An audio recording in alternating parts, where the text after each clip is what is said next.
programang ito ay rated SPG. Striktong patnubay at gabay ng magulang ang kailangan. Maaaring may masiselang tema, lengguwahe, karahasan, sexual, horror o droga na hindi angkop sa mga bata. Po ba ito? Siya po si Police Officer Balahanya. Bakit sangkot ba siya sa kidnapping? Posible po, ma'am. Matagal na may record to sa amin. Tatandaan ko na. May pulis nga pumunta dito sa Apex Hospital at may ipinakita dito kay Giselle na kung nakikilala ba daw nila itong police officers na may kinakasungkutan na kaso. At dito nga na sinabi ni Giselle na may kinalaman ba daw ito sa pagiging kidnapping sa kanilang papa na si Don Pepe. At ang sagot ng pulis na ito na posible daw dahil sa marami nang kaso na kinakaharap ang pulis na ito. At ang kasunod nito ay ipinakita naman dito kay RJ kung natatandaan niya ba ito ang mukha nito. At dito nga na sinabi ni RJ na natatandaan na nga niya itong si Balahanya dahil minsan na pumunta na nga ito sa bahay ni RJ at kinausap itong si Moira. At walang duda na kasabwat daw ito ni Moira sa pangingidnap dito kay Don Pepe.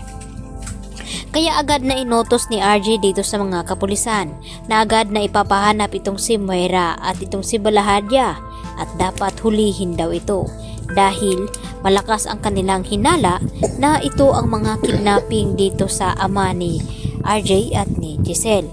At hindi naman na mag-aatubili ang mga pulis na hahanapin na nga nila itong si Balahanya at itong si Moira. Dahil ngayon, nasa kritikal na naman sa panganib itong si Don Pepe dahil gustong-gusto na nga ililigpit ni Balahanya nang sa ganon ay wala nang sagabal sa kanilang mga plano. Baka magkabukingan pa at masabi dito at makawala itong si Don Pepe at masabi kina RJ at Giselle kung ano ang motibo ng kanyang pagkidnap. At ang mastermind at walang iba kundi itong si Moira at itong si Balahanya. At maladawit naman dito si Zoe dahil ipinapahamak ni Zoe itong si Don Pepe. At ngayon nga nagbabalak na itong si Moira at Balahanya na papauwiin daw itong si Zoe nang sa ganon ay magawa na nga nila na iligpit ang matanda. Ay narinig naman ni Zoe ang mga plano dito ni Moira at Balahanya. At dito naman na maisipan ni Zoe na hindi niya iiwanan ang kanyang lolo. Baka kung ano ang gawin nila dito dahil sa kanyang narinig, lalo pa ngayon na sinabi ni Don Pepe dito kay Zoe na kahit ano daw mangyari ay ituturing niya pa rin na apo itong si Zoe kahit hindi ito tunay na anak dito ni RJ.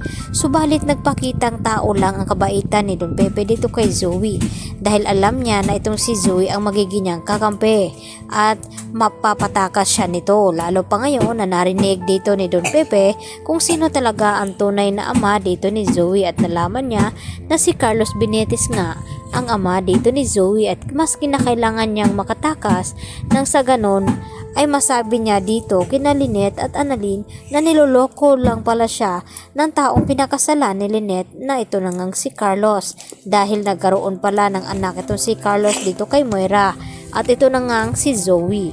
Kaya gagamitin naman ni Don Pepe ang kahinaan ng loob dito ni Zoe nang sa ganon ay magawa siyang tulungan at patakasin. At ito na nga iyon dahil gustong-gusto ni Moira na pauwiin itong si Zoe sa hotel upang makapagpahinga ito.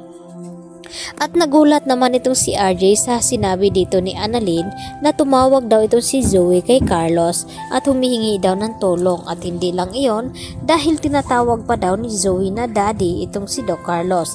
At lalo na ang biglaang pag-alis dito ni Carlos na dito naman na ipinagtataka ni Lynette na hindi talaga nagsasabi ng totoo itong si Zoe. Yan ang ating pakabangan mamaya sa Abot Kamay na Pangarap.